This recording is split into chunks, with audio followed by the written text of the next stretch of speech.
tous et bienvenue sur ce plateau sportif Marcel Pagnol où je retrouve le nouveau maire de la ville, Damien Stéphaux, pour une interview vidéo exceptionnelle. Bonjour monsieur le maire. Bonjour.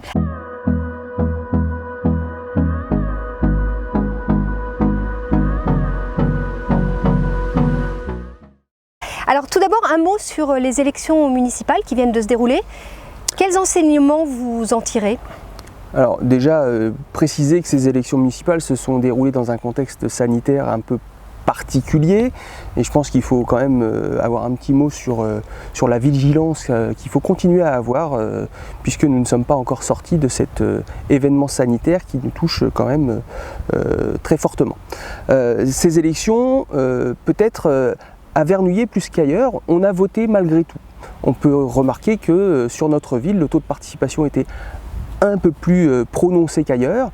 Ça donne aussi des signes encourageants. Je pense que les Vernolitains se sont intéressés à la dynamique électorale. On ne peut pas se satisfaire bien entendu de 44% de participation, mais c'est un bon début et je pense que c'est un des challenges qu'il faut qu'on ait pendant notre mandat, d'intéresser les Vernolitains à leur ville. Au-delà de la participation, notre programme a été validé par les électeurs. Néanmoins, on a aussi vu un contexte électoral particulier. 4 listes au second tour, un coude à coude avec une équipe d'opposition, mais de gauche aussi. Donc un ancrage très important de notre ville à gauche qui ne fait que nous satisfaire d'un point de vue collectif, mais qui nous dit aussi tout l'ensemble du travail qui nous reste à faire pour rassembler les forces de gauche sur notre ville. Alors justement, parlons de votre mandat. Quels seront les aspects essentiels ? Les Vernolitains se demandent s'il y aura une rupture avec l'ancien mandat. Alors, moi j'aime pas trop parler de rupture parce que la rupture c'est quelque chose où des fois ça casse. J'aime bien parler d'avancée, de progression, d'évolution, parce qu'en fait il faut aussi qu'on tienne compte de ce qu'on est. On a une histoire et notre ville doit capitaliser sur cette histoire. C'est-à-dire qu'elle doit nous rendre plus forts. Et elle doit nous permettre justement d'envisager encore plus sereinement l'avenir. Donc des chocs de rupture, je n'en veux pas, mais des évolutions méthodologiques, des évolutions stratégiques. Oui, il faut que notre ville s'oriente vers du dynamisme, vers sa jeunesse, vers des projets ambitieux qui vont participer au final au rayonnement de la ville de Vernouillet. Pour que chaque Vernolitain soit fier de sa ville, raconte avec plaisir ce qui se passe dans sa ville. L'idée c'est vraiment de nous rassembler autour d'un projet de ville, tous ensemble, élus, techniciens, agents, citoyens, et qu'on aille tous dans la même direction. Alors vous avez souhaité qu'on s'installe ici, sur ce plateau Marcel Pagnol, avec le gymnase derrière vous. Pour quelle raison ? Ici on est à un endroit un peu stratégique, un peu symbolique, et un endroit de réalisme au final. Stratégique pourquoi ? Parce que ce plateau des Corvées, ou ce plateau Marcel Pagnol, Croix-Giboreau, etc., c'est un plateau qu'on avait destiné sur l'ancien mandat pour être le nouveau visage de la ville. Alors, bien entendu, je crois qu'il faut aussi assumer ce qui n'a pas fonctionné, mais pourtant tout avait bien commencé. On avait dit rentrons dans le NPNRU, le nouveau plan de rénovation urbaine, et soyons volontaristes. On a commencé par refaire le parking de Marcel Pagnol, qui est une belle réussite, où maintenant la circulation est apaisée, les parents d'élèves sont heureux, le proviseur est heureux. Et puis ensuite, on a travaillé avec le département sur la rénovation du collège Marcel Pagnol, qui a eu lieu, qui est encore en cours, il reste encore quelque chose à faire, mais les choses avançaient. Et puis cette troisième étape qui devait être le gymnase, eh bien, on a connu des difficultés administratives, techniques, etc., qu'on fait que ce chantier s'est planté, s'est enraciné s'est arrêté. Donc bon, il faut assumer les choses, même si au final, les zones de responsabilité, on a travaillé avec nos services juridiques pour bien les identifier et montrer qu'en fait la ville de Vernouillet avait été certes au moment du choix responsable, mais au bout de l'histoire victime.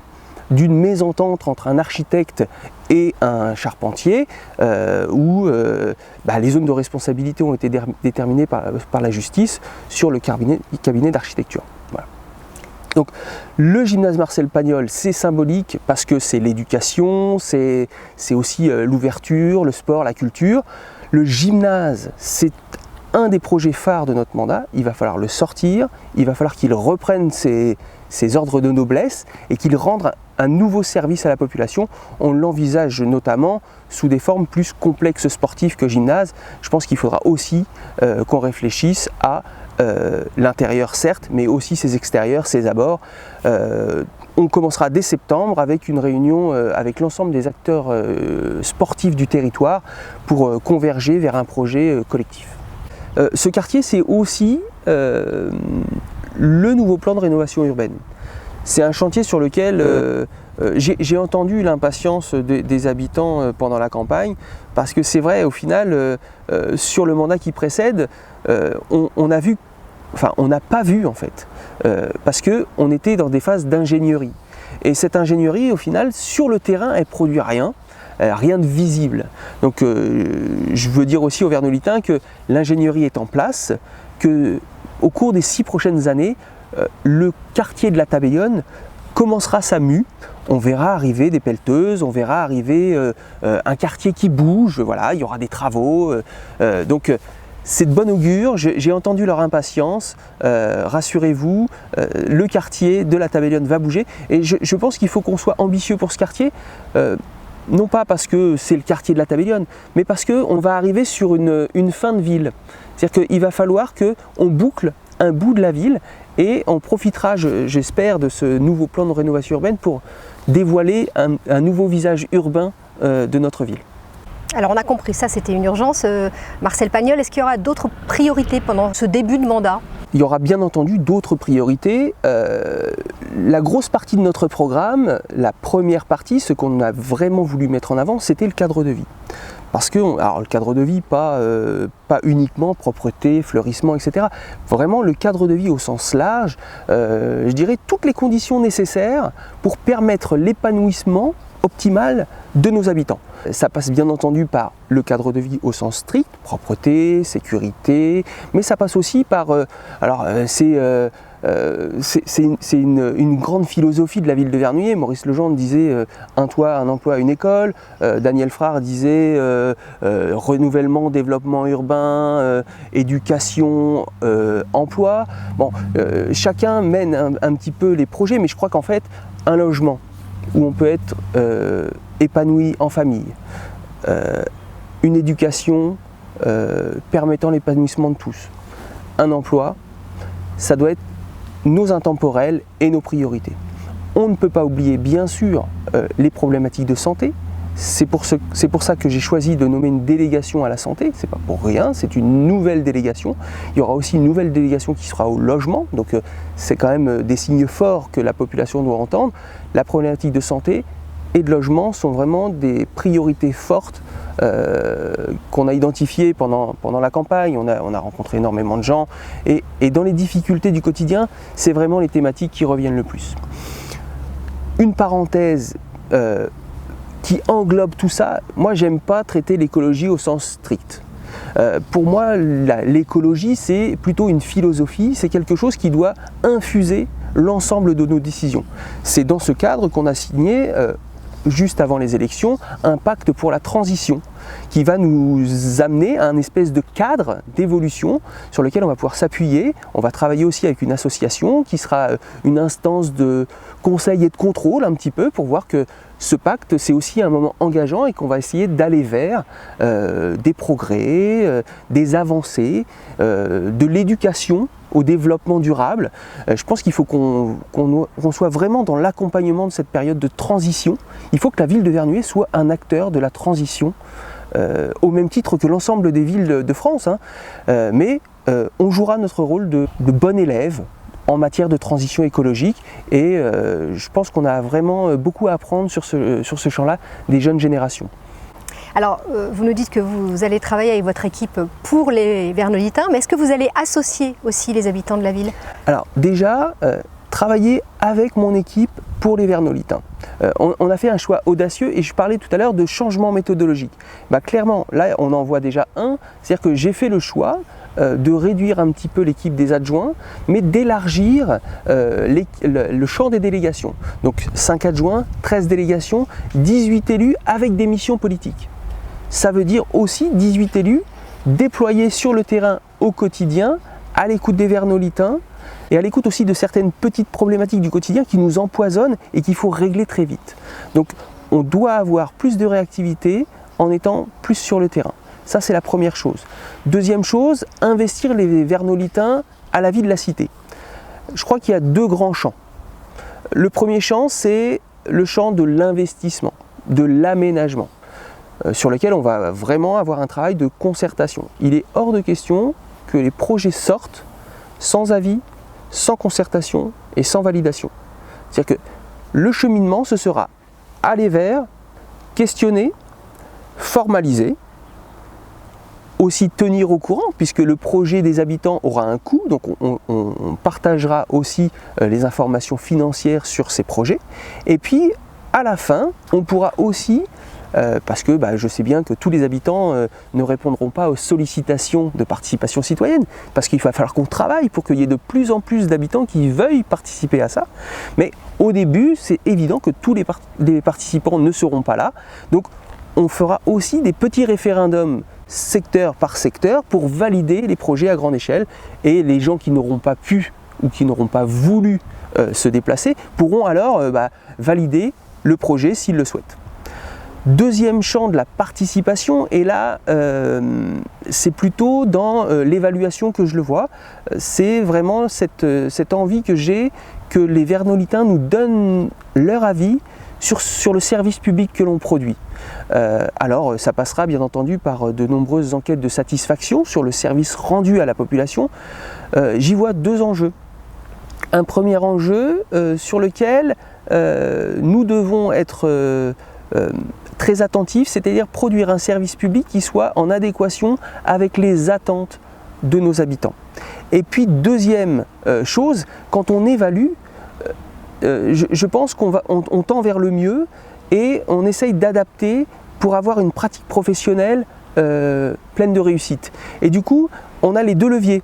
D'un côté la satisfaction habitant, et de l'autre côté, le levier que je veux aussi développer, c'est la fierté des agents de la fonction publique dans la réussite au service des habitants. Donc c'est un double enjeu, cette participation citoyenne, c'est investir les habitants sur le terrain et réorienter le service public vers des zones de réussite pour les habitants. Enfin, dernier champ participatif pour moi qui est primordial, ce sont les centres sociaux. Les centres sociaux, la ville de Vernouillet, historiquement, a fait le choix d'en avoir un sur chaque plateau.